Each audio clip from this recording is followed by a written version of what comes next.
Hello, welcome to the Roundhouse podcast with Paul Solentrop of Wichita State University Strategic Communications. Thank you for listening. Today we have Wichita State volleyball assistant coaches Katie Zimmerman and Ashleigh Houlton. They're here to preview the season. It starts 7 p.m. Friday versus Kennesaw State in the Shocker Volleyball Classic. The Shockers play Arkansas at 1 p.m. on Sunday. Wichita State won the American Conference tournament last fall. They advanced to the NCAA tournament. The Shockers went 18-14, 10-6 in the American. Back from that team are Brooklyn Leggett, Emerson Wilford, and Maddie Wilson along the front row. Littles, Gabby Moss, Katie Galligan, and Grace Hett. Most prominent departures, middle Morgan Stout, setter Izzy Strand, libero Annalie Hellisty will be memorable to fans. The Shockers are picked third in American Conference in voting by the coaches this season. So Friday night, we will have banners from the American Conference tournament. The NCAA drop before Friday's match. Ashleigh, favorite memory from postseason play in 2024? That includes the conference tournament, right? Yes, Yeah. all postseason play, so 4 games. Honestly, I think just the way that it ended, period, was the most memorable because we had a rough patch before that, and we talked all season about how our non-con being so difficult would pay off if we handled it well. Mm-hmm. And so, I mean, I think it spoke to like the culture of our program because there was a lot of stuff going on. And Lambo talks a lot about how people will kind of jump off the submarine ride around October. But, yeah, I mean, I think there was a lot of people out there that thought going into the conference tournament we wouldn't pull it together. And, I mean, it's pretty cool what Brooklyn did. You can't, I mean, made me cry. Yeah. Like, just... Explain that for people who are not aware or may have forgotten from last November. She just had a very difficult family thing happen. So she was gone the weekend before for senior night and like our North Texas match, which were really difficult. And then she made it back for our conference tournament. But her parents came back with her, and her mom, who is battling breast cancer, had a blood clot, so had to be hospitalized, just like all this stuff. But I mean, we kind of cruised through the weekend. Like, everybody just kind of came together and did their jobs. But Brooklyn was, like, the difference maker. Like, I think on match point, just kept Annalie was telling Izzy, like, I'm going to get you this ball and you're going to set Brooklyn. And just really cool. She had 7 of the points in the third set win over Florida Atlantic, if I'm remembering right. Just really played well. I think that's part of what you're referencing. Yeah. Shockers just dominated that tournament, swept all 3 opponents, if I'm remembering correctly, and the defense was really strong that whole weekend. Katie, what is your top memory from postseason play last fall? Probably the South Florida game in general. Like, the whole thing was great, but they had won the conference just purely off of point scoring, and we were searching for more points the whole year. And so I think, just like Ashleigh said, having that mindset of we're not backing down, we're going to keep coming up with a game plan.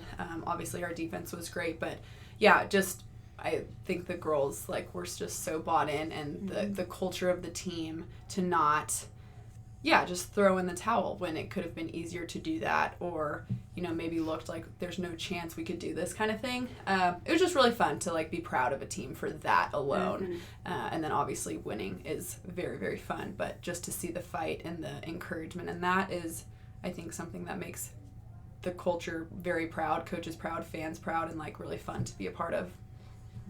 There were lots of confetti and hats and trophies and pictures. I think my favorite part was the burning of the grievances before the tournament. What a great little anecdote that they let us in on. Yeah, that was great. Yeah, before the season, I guess, or before the tournament, I guess they all got together and said, whatever's been bugging you, we're going to write it down and we're going to burn it outside the Champions Club. All of it should have been a Disney movie. I mean, it should be a Disney movie. Yeah, maybe we can get a documentary. Zac Efron. Whoever's listening. We'll get those creatives on that really quickly. Okay, so we'll continue patting ourselves on the back. Shockers won the 2023 NIVC.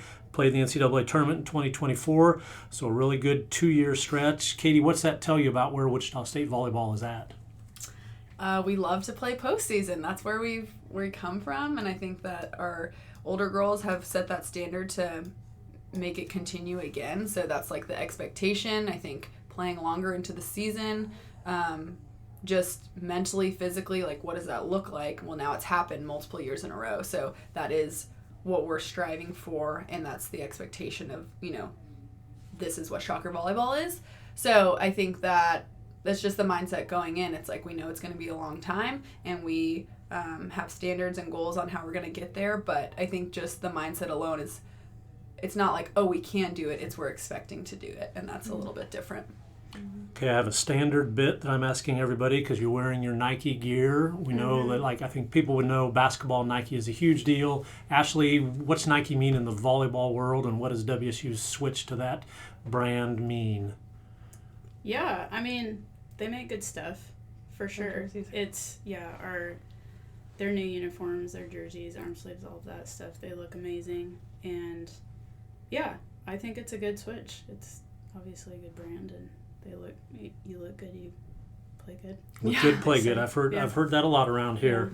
Okay, we have 13 new Shockers on the roster. Katie, yesterday you told me you think team is farther along this point this fall than they were last fall. Take us through what happened over the summer to get things moving in the right direction. Yeah, so the last few years we've been able to have our whole team here in July, which is a gift just by administration and finances, all the things that have helped us, I think, win championships. So kudos to them. But our whole team was here in July, and I think that helps with all the new players getting accustomed to our language and open gyms and stuff. Us as coaches, we're not allowed to be in those, so everything is organized by the players. So I think that just takes a lot of leadership, just talking through, what, even our standards are for simple things like what time do we show up before things are scheduled and stuff. So they were able to work out with our strength coach. A lot of them coached our little kid camps, and just kind of that relationship piece, being around each other. You can't take a replace of time.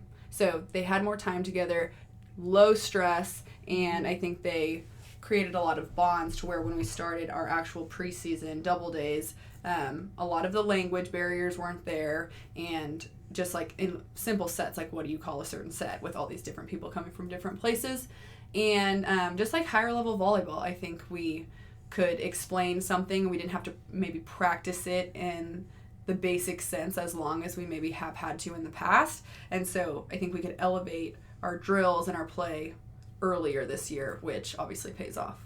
So Ashleigh, which of the returners really took a lead role in getting people up and running earlier this summer? Yeah, I think Katie Galligan and Emerson have both been here from the beginning, and so they both just have a lot of natural leadership qualities. But I think, when they were freshmen, was it Lambo said, we want you to be the house. There is no waiting room. Being a freshman doesn't mean anything here. You can step into a leadership role now. So I think for a long time they've had a very clear vision of what they want things to look like, and they lead by example. And, Brooklyn and Gabby have definitely helped with that. So they've done a good job of setting expectations without, ruling with an iron fist. It's very organic, and they're also just amazing humans, so it's easy to relate to them, I'm sure, for the other girls coming in. So when you have people like that, experienced people like that who are stepping up and talking people through and advising and all that kind of stuff, how much of that do you direct as a coach, and how much of it is they just naturally know how to do it? I think a little bit of both. They definitely will come to us if they want guidance in certain areas, but I think they understand that they have to be the ones driving the car, and so I think it's a good balance of them asking for help or guidance when they need it, but they also trust their own abilities and instincts to lead the group in the right direction. We talked about Brooklyn Leggett. She's a senior, has played both on the left and the right. She's on the preseason all-conference team in the American.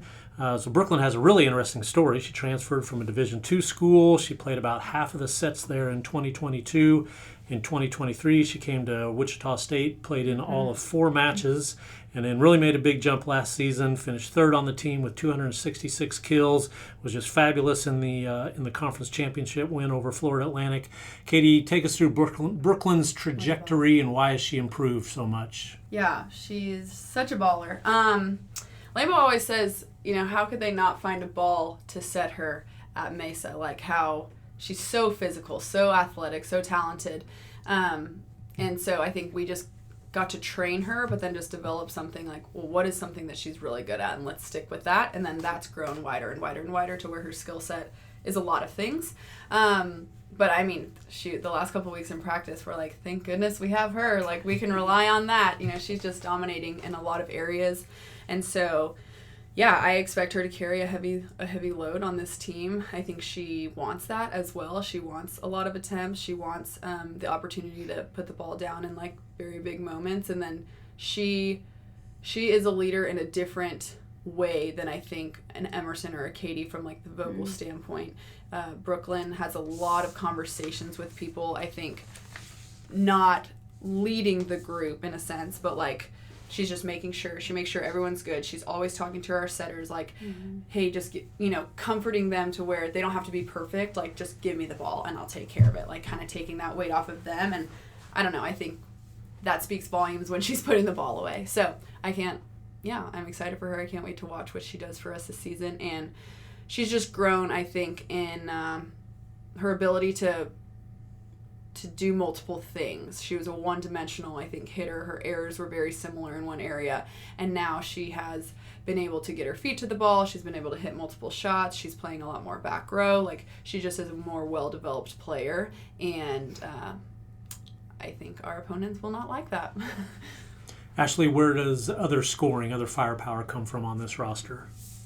Well, I mean, losing Stout was a hit for sure, but we also are exploring options in the middle for sure. And we have several options. They're all very different players.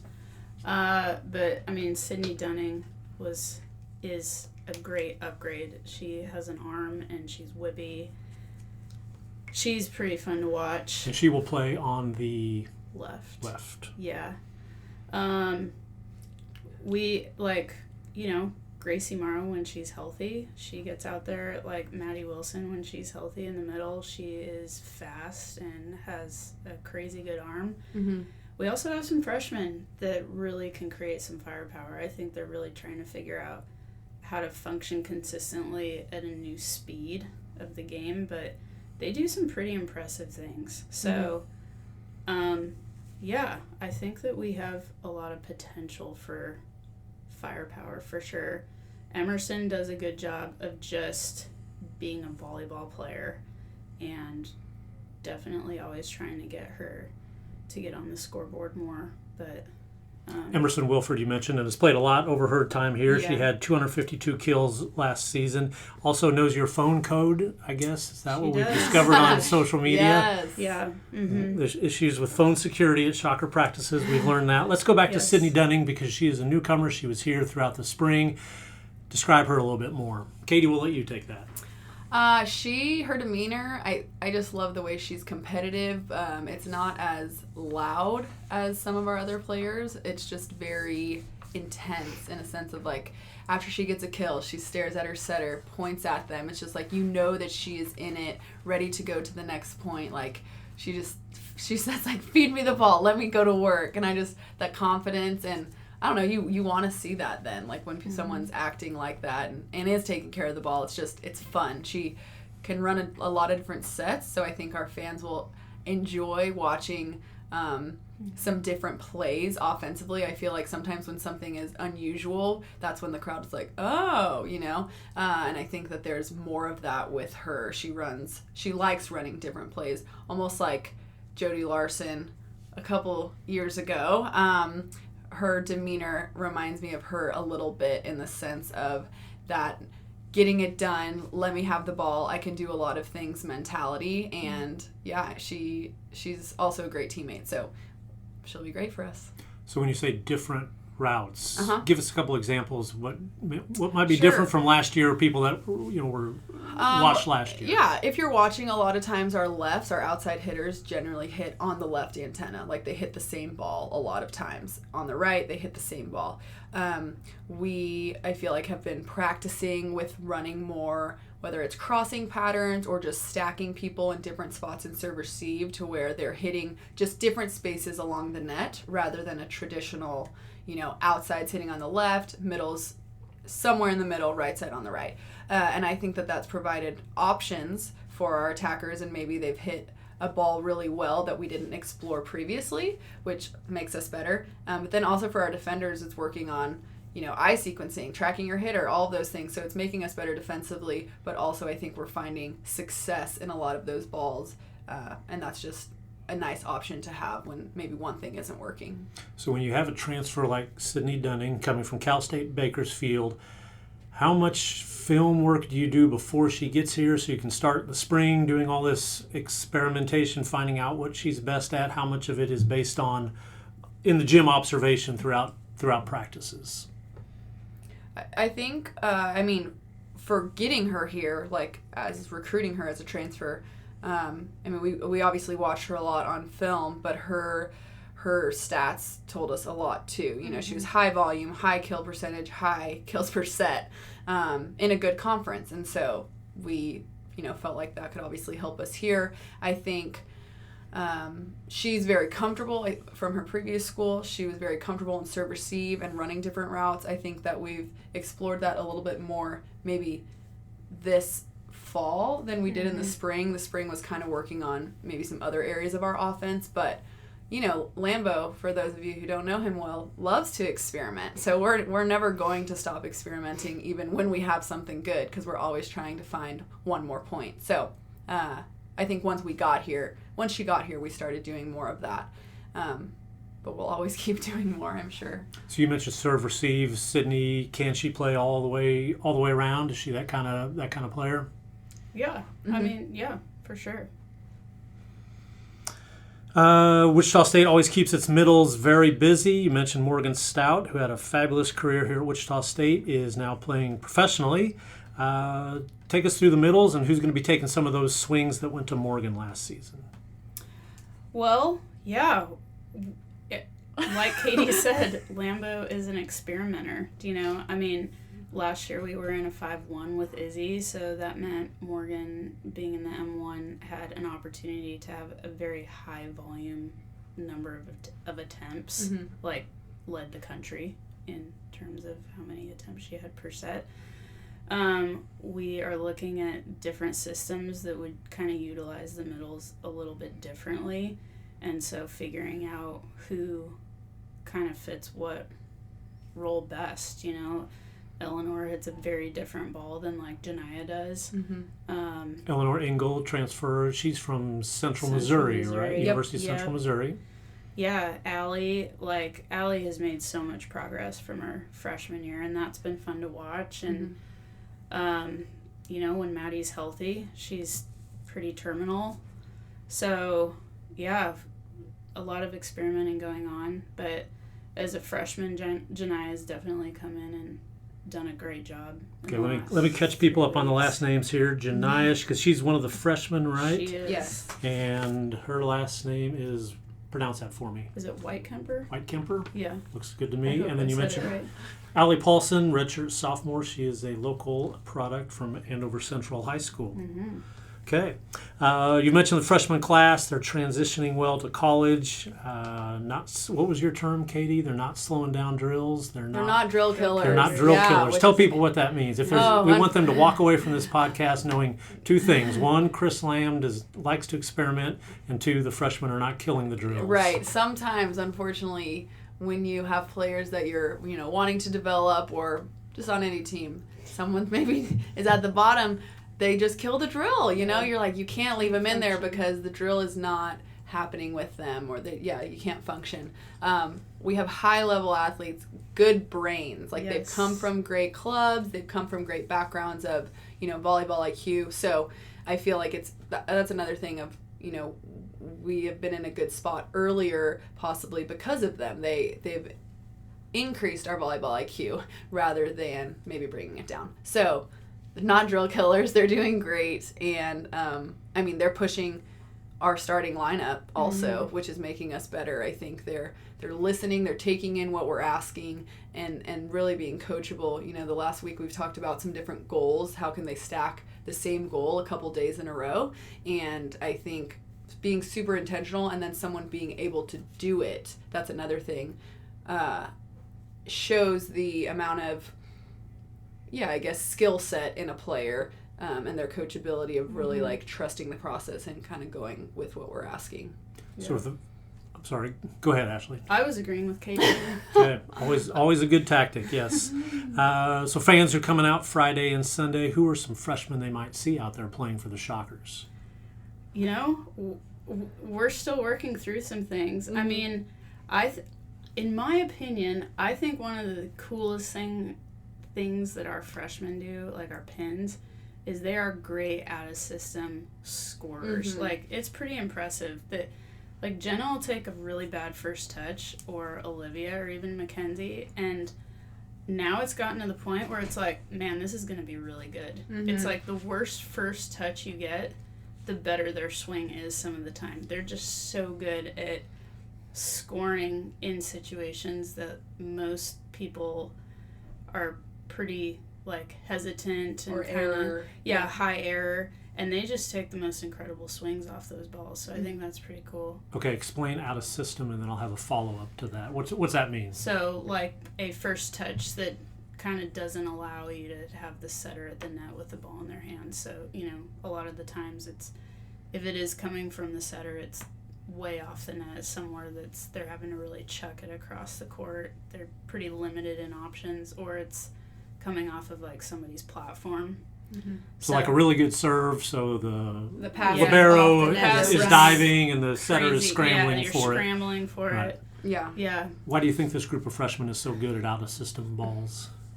Honestly, I think it's what Katie said. I mean, a lot of them come from some really good club settings where they won a lot at the highest level, and so they know how to win, they know how to function at a high level. But even people like Ashleigh Houlton came in, we didn't really know what to expect, and she has done a fantastic job of integrating into our system. And so, to answer your question, I think we could see Olivia Cohey, Janiyah Whitekemper, could see some Jenna Cubbage out there, maybe Mackenzie Jones. I mean, they're all definitely in the running. Yeah. So. And as we know, Chris Lamb likes to experiment. So yes. We'll throw out a lot of names, and you'll probably hit on one or two of them. Littles did a great job for the Shockers last season. We mentioned, especially in the conference tournament, they were really, really good. That group should be as strong or stronger. Gabby Moss is back from injury. Katie Galligan and Grace Head are back. Ashleigh, describe the Littles. They're the best. I love talking about our Littles. They're just...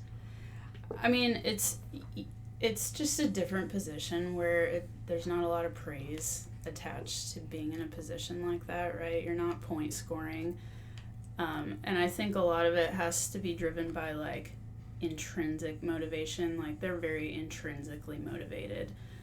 But they work their tails off and they make incredible plays. And they just kind of have always, like, held down the fort for us. Like, we've gone through entire periods of time where we are super focused on offensive stuff or whatever, and the Littles kind of take a back seat, but they never stop working, and they're great. So Grace and Gabby and Katie are all giving each other a run for their money. They just are incredible. I mean, they're and it's impressive. so helpful that we have, them on both sides of the net, whether we have like an A and B side or if it's split evenly. Like, our attackers are going up against great defense. So it's not like points are scoring easily that wouldn't score it against another opponent. Right. Like, if you get past Gabby, that's going to score Right. against anyone in our conference, Mm-hmm. which is, I feel like for our attackers, they're real numbers. It's not like, oh, that's not going to work against, Rice. It's real data, I feel like. Yeah. And Gabby Moss was a libero in 2023, was injured last year. Katie Galligan took over the libero job late in the season. And Grace had played a lot last season as a freshman, so you have a very experienced group back there. Chris Lamb has described this as the best group of 3 setters he's had. He's starting his 26th year at Wichita State. So you have Sarah Musial, who redshirted last year. She is a returner. Hannah Hawkins is a transfer from High Point. She was with Wichita State in the spring. And then Jordan Heatherly, a transfer from Memphis, joined the Shockers over the summer. Tell people how the competition at setter is playing out. Yeah, all 3 of our setters, I think, are doing really well, which makes our decisions harder, but it's good for our program. I think the setting position is slightly different than others in the sense of they're kind of like the quarterback of the team. A lot of times you are recruiting for a setter to kind of run your program. They're going to take over for a few years. I think more and more recently, with the transfer portal and everything, you're making your best team at that moment. So for us this year, we gained 2 transfers. They both have made us better already. And so I think they all have slightly different skill sets and our strengths. And I guess depending on how we end up, what system we're in could determine, who will be playing on Friday night. But I think as a whole, our bottom of our team is much higher than in the past. So like there's not a drop off. So both sides of the net are competing at a very high level. We're able to run our offense very well with any setter in, where in the years past, sometimes you were limited by certain skills. And so that's obviously a positive for our program. And they are doing a great job of encouraging each other and like putting team over self, which I think is really difficult, but that is part of college athletics. At the end of the day, like, we're trying to win, and they know that. And so they're there for each other, and they're making us better. But yeah, it's going to be, we're going to be better because all 3 of them are pushing each other so well to make us better as a whole. How about a brief compare and contrast? What are the 3? What stands out about each of the 3 of them, or how do their skill sets differ and complement each other? I think Sarah. So we've had her the longest. She is also, I think, can be the most physical. She's a little taller. She's longer. She can contact the ball slightly higher. I think something for her, Lambo says her superpower is her back set every now and then. Like today, I told her one of her sets I think should be on her highlight reel. And so, yeah, something we love about her. Jordan, she, last year in our conference, Jordan Heatherly was at Memphis. She ran there 5-1, and she led the conference in attempts as an attacker for setting. So attempts for set in the attacking realm. Hopefully that makes sense. So she's very physical in the 5-1 as an attacker. She's a lefty. She can go up and hit it. She can throw the ball around. So that's obviously nice. And she, I think, has great communication with people. I love that about her. She's bringing people in, which is a setter's role, making sure everyone's like on the same page. I think Hannah is just such an athletic human. She plays great defense. She has a great brain, so she's asking, good questions. Was that a great set choice? Location, all that stuff. Very calculated in her decisions. And so they're all benefiting us. And I think we are looking for consistency, and we're looking for, what is fitting our system best. But they are all doing their job and getting better. Very good. Shockers open up this weekend. They play Kennesaw State Friday at 7 p.m. It's banner drop, so you won't want to miss that. That will be before the match. They play Arkansas on Sunday at 1 p.m. Katie and Ashleigh, thank you very much for your time. Thank you. Thanks, Paul. Go Shocs. Go Shocs.